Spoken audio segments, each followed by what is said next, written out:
പൗരോഹിത്യ സഭകളെക്കാൾ ഇന്ന് പെന്തക്കോസ്ത് പ്രസ്ഥാനങ്ങളിൽ ആഡംബരവും അനാചാരങ്ങളും. പാസ്റ്റർ കെ വി തോമസുമായുള്ള അഭിമുഖം 4-ാം ഭാഗം. പൗരോഹിത്യ സഭകളിലെ അനാചാരങ്ങൾക്കെതിരെയും അന്ധവിശ്വാസങ്ങൾക്കെതിരെയും വിമർശനം ഉന്നയിക്കുകയും ക്രിസ്തുവിനെ പിൻപറ്റുന്നവരുടെ ഒരു കൂട്ടം എന്നൊക്കെ പറഞ്ഞ് തുടക്കം കുറിച്ച പെന്തക്കോസ്ത് പ്രസ്ഥാനങ്ങൾ ഇന്ന് അനാചാരങ്ങളുടെയും ആഡംബരങ്ങളുടെയും ചൂഷണങ്ങളുടെയും കാര്യത്തിൽ പൗരോഹിത്യ സഭകളെ വെല്ലുന്ന തരത്തിൽ ആയിക്കഴിഞ്ഞിരിക്കുകയല്ലേ പാസ്റ്ററെ? തുടക്കത്തിൽ ഒരുപക്ഷെ ഇവരുടെ ഉദ്ദേശലക്ഷ്യങ്ങൾ നല്ലതായിരുന്നു എങ്കിലും ഇന്ന് എല്ലാ തരത്തിലും അപജയമുണ്ടായി പാസ്റ്റർമാർ ദൈവമായി വരെ അവതരിക്കുന്ന സാഹചര്യമല്ലേ ഇവിടെയുള്ളത്? അതായത് ഒരു 50 വർഷം മുമ്പുണ്ടായിരുന്ന പെന്തക്കോസ്ത് സഭയല്ല ഇന്നത്തെ പെന്തക്കോസ്ത് സഭ. ഒരു 50 വർഷം മുമ്പ് അവർ നല്ല നിലയിൽ ജീവിക്കുകയും നല്ല നിലയിൽ ആരാധിക്കുകയും ബൈബിൾ പഠിക്കുകയും പഠിപ്പിക്കുകയും ചെയ്തിരുന്നു. ഇന്ന് അത് മാറിയിട്ട് കേവലം ചെറു വ്യക്തികൾ ദൈവങ്ങളായി അവതരിച്ച് അവർക്ക് പണം ഉണ്ടാക്കുന്ന ഒരു തട്ടിക്കൂട്ട് സൂത്രമായത് അതപ്പതിച്ചു പോയി. അപ്പം അതിൻ്റെ പിറകെ ഇങ്ങനെ ജനങ്ങൾ ഓടിക്കൊണ്ടിരിക്കുക. ഇവർക്കറിയാൻ വളരെ കള്ളന്മാരാണെന്നുള്ളത്. കാരണം അവർ ഏത് വിഷയവും ശരിയാണെന്ന് തെളിയിക്കാവുന്ന ബൈബിള്. വ്യഭിചാരം ശരിയാണെന്ന് തെളിയിക്കാം, മോഷണം ശരിയാണെന്ന് തെളിയിക്കാം. അങ്ങനെ എല്ലാം ശരിയാണെന്ന് അറിവും കഴിവുണ്ടെങ്കിൽ അവന് തെളിയിക്കുവാൻ സാധിക്കും. അപ്പം ഈ മണ്ണവിശ്വാസികൾ ശരിയാണല്ലോ വചനമല്ലേ പറയുന്നതെന്ന് പറഞ്ഞാൽ അതിൻ്റെ പിറകെ എന്ത് ചെയ്യുക? പോവുക. ഇനി അഥവാ വചനം അറിയാവുന്ന ഒരാളുണ്ടെങ്കിൽ അവരെ ഇവനെ ഒതുക്കി നശിപ്പിച്ചു കളയും കേട്ടോ. ഇതൊക്കെ സാറേ ഈ വേദവസം നന്നായി പഠിച്ചു വരണമെങ്കിൽ സർവ്വവിശുദ്ധന്മാരോടും കൂടി ഇതിൻ്റെ ആഴം, വീതി, നീളം, ഉയരം ഗ്രഹിക്കണമെന്ന വചനം പറയുന്നത്. സകല വിശുദ്ധന്മാരോട് സമീകൃത ആഹാരമാണ് നമ്മളെ ആരോഗ്യവാന്മാരാക്കുന്നത് കേട്ടോ. ഇത് അങ്ങനെയല്ല, ആ ഒരുത്തൻ്റെ മാത്രം കീഴിൽ ഇവരെ വെച്ച് ആട്ടി ഇവരെ പണം പോയിക്കൊണ്ടിരിക്കുക. പെന്തക്കോസ്ത് പ്രസ്ഥാനങ്ങൾ ഇന്ന് രാഷ്ട്രീയ പാർട്ടികളെ പോലും വെല്ലുന്ന തരത്തിൽ പിരിഞ്ഞ് കാച്ചിൽ പിരിച്ചു വെക്കുന്നത് പോലെ അപ്പനും മക്കൾക്കും ആളാം വിധം സഭകൾ. സാമ്പത്തിക ലാഭത്തിനു വേണ്ടിയും ചൂഷണത്തിനു വേണ്ടിയും കൊത്തിപ്പിരിയുന്ന ഇവർ ക്രൈസ്തവ സമൂഹത്തിന് തന്നെ അപമാനമായി മാറിയിരിക്കുകയല്ലേ പാസ്റ്റർ? നാണക്കേട് തന്നെ. ഇത് ക്രിസ്ത്യാനികളല്ല അവര്. ആ ക്രിസ്തുവായിട്ട് ഇവർക്കൊരു ബന്ധമില്ലാന്ന് അവരെ പറ്റി സ്വബോധമുള്ളവന് മനസ്സിലാക്കാൻ സാധിക്കും. പാസ്റ്ററെ, വേദപുസ്തകം വായിക്കാത്തത് കൊണ്ടല്ലേ വിശ്വാസികൾ ഇവരുടെ വലകളിൽ ചെന്ന് വീഴുന്നത്? ആ ദിനകരൻ്റെ മകനും ചെയ്യുന്നത് വെറും കള്ളത്തരമാ സാറേ. ആ ഡാമിയും ചെയ്യുന്നത് വെറും കള്ളത്തരമാണ്. അവിടെ PG വർഗീസ് ഭൂലോക കള്ളനാ. ആ MA വർഗീസ് വെറും തട്ടിപ്പുകാരനാ. തങ്കു ഇവരെല്ലാവരെയും മറ്റേ തരികിടയാ. അവനാ ചെയ്യുന്നൊന്നും ദൈവികമല്ല.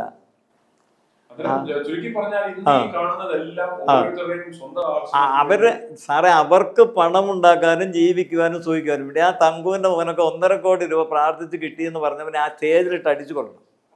കാരണം ഒരു കാര്യം നടക്കുക, അവൻ 1.5 കോടി രൂപ ഇവൻ പ്രാർത്ഥിപ്പിക്കാൻ കിട്ടി. ഇനി ആർക്കാ പണം വേണ്ടതെന്ന്. ഈ MA വർഗീസിനെ ഒരിക്കൽ ഞാൻ പ്രസംഗിക്കാൻ വിളിച്ചു, മണിയിടായിരുന്നപ്പോഴേ. അവിടെ ആ ക്രവത്ത് നിന്ന് ഏതാണ്ട് അന്ന് 10 രൂപയ്ക്ക് ഈ പ്രസംഗ സ്ഥലത്തേക്ക് ഈ ഓട്ടോറിക്ഷയ്ക്ക് പോയാൽ മതിയേ. ഈ 10 രൂപ കൊടുക്കാതെ ഞാൻ 4 മണിക്ക് ചെല്ലുന്ന ഒരു ഓട്ടോറിക്ഷക്കാരനെ അവനെ അവിടെ നിർത്തിക്കൊണ്ടിരുന്നു. ഈ പിറവത്ത് 10 രൂപ കൊടുത്താൽ പ്രസംഗ സ്ഥലം വരെ പിന്നെ ഓട്ടോറിക്ഷ കൊണ്ട് വന്നിട്ട് ഈ 10 രൂപ കൊടുക്കാൻ ഇവൻ എന്ത് ചെയ്തില്ല, ഞാൻ ചെല്ലുന്നു വരെ. ഞാൻ ചെന്നു. അപ്പം 10 രൂപയ്ക്ക് അവൻ വെയിറ്റിംഗ് ചാർജ് ഉൾപ്പെടെ 20-25 രൂപ എന്നോട് മേടിച്ചു. പിന്നെ ആ മീറ്റിങ്ങിന് ഞാൻ അവനോട് കൂടുതൽ ഇൻട്രസ്റ്റ് ചെയ്തില്ല. സഭ തന്ന പൊതി അവന് കൊടുത്തു വിട്ടു എന്നുള്ളതേ ഉള്ളൂ. അതാണ് MA വർഗീസ്. ആലോചിച്ച് നോക്കിക്കേ. പറഞ്ഞാൽ പെന്തക്കോസ്ത് പ്രസ്ഥാനങ്ങളുടെ പേരിൽ ഇന്ന് കാണുന്നതെല്ലാം കള്ളനാണയങ്ങളല്ലേ? കള്ളമര. ഈ MA വർഗീസ് ഒരിക്കൽ കാനഡായി പ്രസംഗിച്ച ഒരു പ്രസംഗത്തിൻ്റെ ഒരു പതിപ്പ് എനിക്ക് കിട്ടി. സൂക്ഷിച്ച ഇല്ല കേട്ടോ.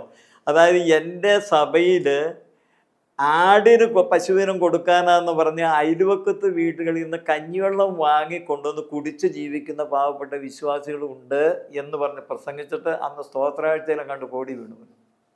വെച്ച് നോക്കി, അവൻ്റെ തട്ടു നോക്കിക്കേ. അപ്പൊ ആ മനുഷ്യന്റെ മനസ്സലിഞ്ഞു പോവില്ലേ? ഇങ്ങനെ മനുഷ്യന്റെ ദുരിതം വിറ്റ് കപടത കാണിച്ച് ഒരു വിശ്വാസി സമൂഹത്തെ മുഴുവൻ വഞ്ചിക്കുകയല്ലേ ഇവർ ചെയ്യുന്നത്?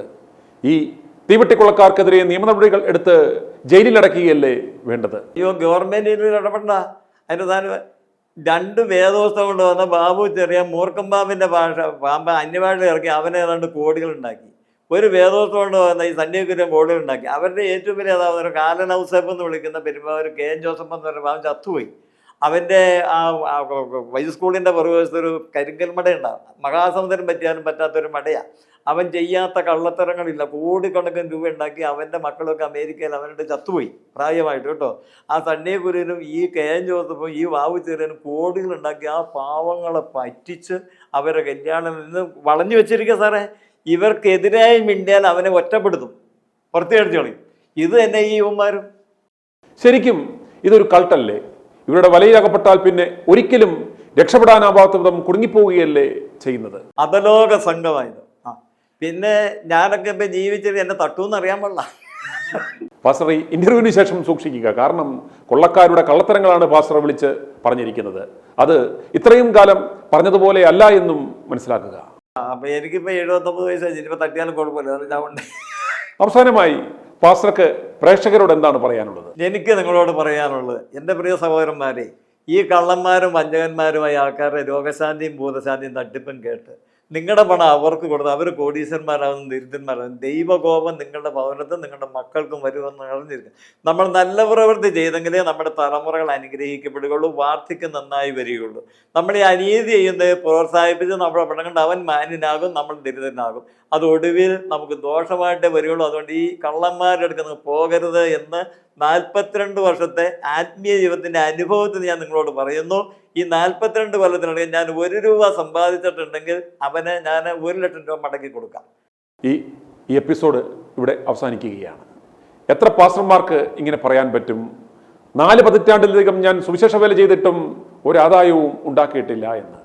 പാസ്റ്റർ KV തോമസ് ഈ സത്യങ്ങൾ ITV ന്യൂസിലൂടെ പങ്കുവച്ചതിൻ്റെ ലക്ഷ്യം ഈ പ്രസ്ഥാനങ്ങളെ തകർക്കുക എന്ന ലക്ഷ്യത്തോടെയല്ല. ഇവർ നന്നായിരുന്നുവെങ്കിൽ ഈ പ്രസ്ഥാനവും നന്നാകും, അങ്ങനെ ക്രിസ്തുവിൻ്റെ നാമം ഇനിയും ദുഷിക്കില്ല എന്ന് കരുതിയാണ്. വിശ്വാസി സമൂഹം മനസ്സിലാക്കേണ്ടുന്നത് ഈ പ്രസ്ഥാനങ്ങളിലെ പൊള്ളത്തരങ്ങളാണ്. ആവാത്ത വേലക്കാരെ സൂക്ഷിക്കുക എന്ന് തിരുവചനത്തിൽ തന്നെ പറയുന്നുണ്ട് എന്നും ഓർക്കുക.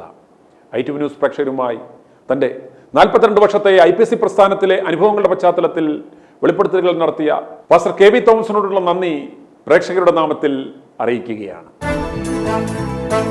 i2i News, an eye for truth. i2i News subscribe ചെയ്തിട്ടില്ലാത്തവർ ഇപ്പോൾ തന്നെ സബ്സ്ക്രൈബ് ചെയ്യുക. നോട്ടിഫിക്കേഷൻ ലഭിക്കുവാൻ ബെൽ ബട്ടണും അമർത്തുക.